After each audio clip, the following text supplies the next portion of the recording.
It's been quite a long while since we've discussed Mars, so here's your Mars update. And as always, let's start with the rock, an unusual rock discovered not so long ago. And so in this case, NASA discovered a unique rock now referred to as Fypsaksla. And by the way, if you're wondering, the name in this case refers to a location in Norway. Originally discovered on November of 2025. And so here this alien title refers to the fact that this is not from Mars.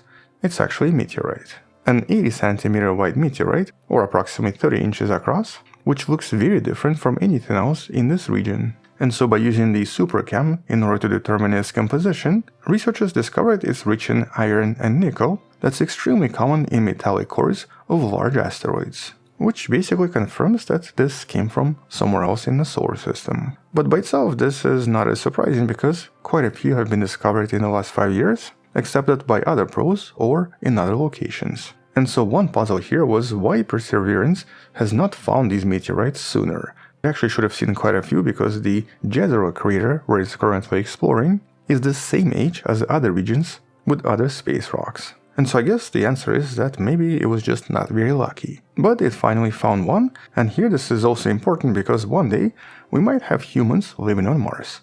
And by using these metal-rich meteorites, this can actually serve as a source of raw iron used to build various tools or shields on Mars. And so definitely a cool discovery. But I guess also let's talk about some bad news. And unfortunately here we have two. Here we have to address some unfortunate news in regards to the ongoing mission and the mission that was supposed to launch.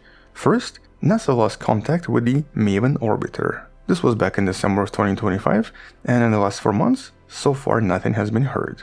The spacecraft abruptly went silent after passing behind the planet. And this is a significant blow because MAVEN was one of the primary tools for studying Martian atmosphere. And it also was used as a kind of a data relay for many different rovers on the surface. And so, for now at least, this mission seems to have been lost. But what's worse is that turns out that the Mars sample return mission has now been almost certainly cancelled. This was the mission that was supposed to bring back 33 separate samples collected by the Perseverance, which by the way it's still doing, it's actually still leaving these samples on the surface, but due to massive budget cuts and ballooning costs, now estimated at almost $11 billion, the mission has effectively been cancelled in its original form. And right now we have no idea what's going to happen to these samples. And while China is still planning a kind of a grab-and-go mission that's very likely going to happen in 2032, what's actually going to happen to the Perseverance samples right now is unknown. There is a very high chance they're just going to basically stay on the surface for many years to come. And so despite all of these cool animations NASA made over the years, unfortunately we're not getting these samples back anytime soon. Okay, let's discuss something more positive. Let's talk about some of the scientific discoveries in regards to water. And here for a very long time scientists knew that Mars once upon a time was very likely a kind of a blue planet. But some of these new findings actually show us how extremely Earth-like it potentially was. Although here we're talking about the modern Earth, not the Earth back then. And some of this comes from recently identified kaolinite, a white clay mineral discovered in Jezero crater that you can see imaged right here. And while we know that on Earth, kaolinite is only formed in environments with millions of years of extremely heavy rainfall, usually tropical rainforests. And that's because it's produced by weathering what's known as feldspar. And we actually know a lot about this particular mineral because it's used in a lot of different industries: ceramics, paper coating, pharmaceuticals, and even cosmetics. But deposits of this mineral are only located in very warm, moist climates. And so as you can imagine, finding this on Mars implies that at some point the planet was extremely humid and contained an active water cycle. Now obviously we have no idea when exactly this was because we would have to collect these samples to date them, but it had to have lasted for at least several million years. Furthermore, mapping of river deltas on Mars, and especially in the Valles Marineris Canyon, suggests that the Northern Ocean once existed on the surface of this planet, and it seemed to have been roughly the size of our own Arctic Ocean. In other words, based on the visual analysis of these ancient river deltas, here it only makes sense if there was a huge ocean that was actually relatively deep as well. It would be extremely difficult to explain these formations unless this was formed by relatively large rivers. But the obvious question is, okay, so where did this water go? Here we're talking about a lot of water. And here at least one study suggests that there might be a surprising culprit: regional dust storms. Now, previously scientists actually used to think that only planet-wide storms could be powerful enough to affect the atmosphere and stuff on the surface. But here researchers found that smaller intense storms during the northern hemisphere summer can easily pick up water vapor into the upper atmosphere, where then the solar radiation breaks the water apart, creating hydrogen and oxygen. And this actually allows the hydrogen to escape into space almost 3 times faster than normal. And so with a lot of these storms happening on the surface, and because Mars doesn't have enough gravity, eventually all of this water that was evaporating, instead of producing additional rains, basically got broken apart by the solar radiation, with hydrogen and oxygen combining with something else. But at the same time, in regards to the modern situation when it comes to water, here scientists also discovered that we might have been a little bit overly optimistic. As in previous assumptions that there might be a lot of liquid water under, for example, the southern ice cap, may have been slightly incorrect. And specifically based on recent high-frequency radar scans, researchers identified that a lot of these bright reflections that at first were believed to be possibly deposits of water were most likely just smooth ground mixed with layers of dry ice and clay. In other words, it makes the presence of actual water that was previously reported years ago somewhat unlikely. Now, dry ice and clay is obviously still exciting, but not as exciting as water. But beyond water, we also had a lot of research on the potential signs of ancient life, or maybe even modern life that left these signs in a lot of different chemical elements and a lot of geological samples. And so a few months back in 2025, one team of scientists identified relatively long-chain organic molecules referred to as alkanes. This was found inside mudstone referred to as Cumberland. And here you can actually even see how the sample was retrieved.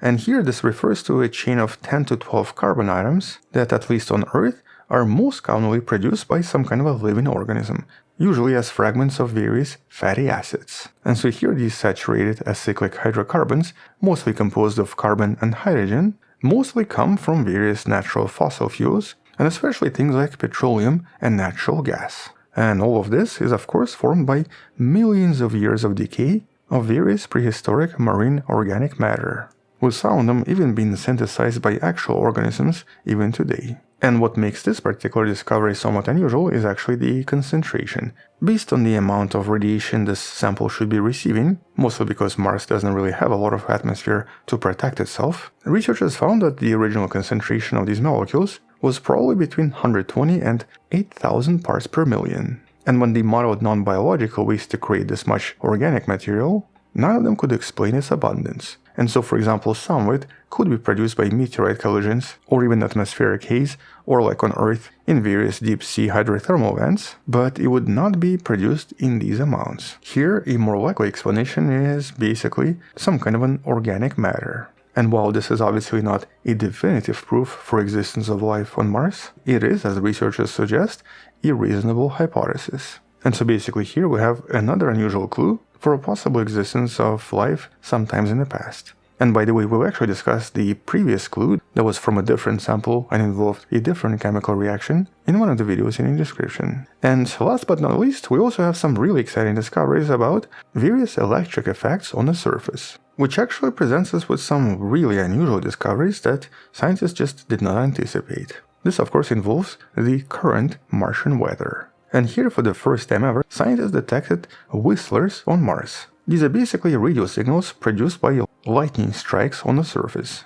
And well, you can see the data itself in this image. This essentially shows us a typical whistler that has been seen many times right here on our own planet, which of course confirms the existence of lightning on Mars. But because Mars lacks a global magnetic field, a lot of these signals seem to travel along small localized magnetic patches inside the crust. In other words, they seem to propagate in an entirely different way from how we usually detect them on Earth.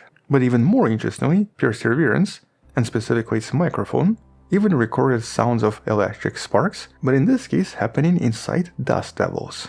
And by the way, we're going to discuss more discoveries about dust devils in the video that's coming out really soon. But basically here, as these dust tornadoes form, the dust grains rub together and create a lot of static electricity, which then starts to create these tiny sparks. And here, this is not just some kind of a curiosity, because they seem to be powerful enough to physically trigger chemical reactions and to oxidize compounds close to them. Not to mention that they probably are also damaging to any kind of an electronic device on the surface. And so, at least in this case, this might actually explain why methane, a gas that's often linked to life, seems to completely disappear from the Martian atmosphere during certain periods. And though previous studies suggested that it could be a sign of life, here a much better model suggests that it's possibly due to massive amounts of storms that then create a lot of static electricity, which basically destroys methane. Not to mention that it very likely causes a lot of additional reactions that we just do not have on Earth because we don't have these electric tornadoes and so much static electricity. Actually, the moon probably does, but definitely not planet Earth. Which also means that cats are probably going to hate living on Mars. And then we have this somewhat strange and actually really unexpected discovery when it comes to the length of the Martian day. And that's because in the last decade or so, researchers measuring the rotation of Mars noticed something super strange. Mars is spinning faster and faster every year. Not by a lot, only 70 microseconds annually, but something was shortening the Martian day, and exactly what, nobody knew. And to explain this, researchers had to rely on some of the older data from the InSight mission that stopped working a few years back. They essentially wanted to model the planet's interior. And by doing this, they discovered a massive plume of relatively buoyant, less dense rock that was stirring deep beneath the famous Tarsus volcanic region, with at least one volcano visible right here. And here this plume is moving upwards toward the crust, shifting the mass of the planet. So kind of like a figure skater pulling their arms inwards to spin faster. And as this lighter mass moves toward the surface, the planet's rotation accelerates. And this is actually a pretty big discovery because it suggests Mars is definitely not geologically dead, but still seems to have enough internal heat to drive motion of its mantle and to maybe even one day wake up again and produce additional massive volcanoes. And so for all we know, one day, millions of years in the future, its climate and its surface may change again. And so in summary, Mars still manages to surprise us pretty much every year. From ancient tropical storms to the unusual electrical sparks inside its dust devils, it remains one of the most complex worlds in the solar system. But on that note, check out the links for all of the studies I mentioned in the description below, and watch out for that next video that's going to discuss additional discoveries from 2025 and 2026. Until then, thank you for watching, subscribe, come back tomorrow to learn something else, support the channel on Patreon where you can find additional videos without any ads and can DM me directly, or by joining channel membership that grants you early access. You can also support the channel by buying the Wonderful Person t-shirt in the description below. Stay wonderful, I'll see you tomorrow, and as always, bye bye.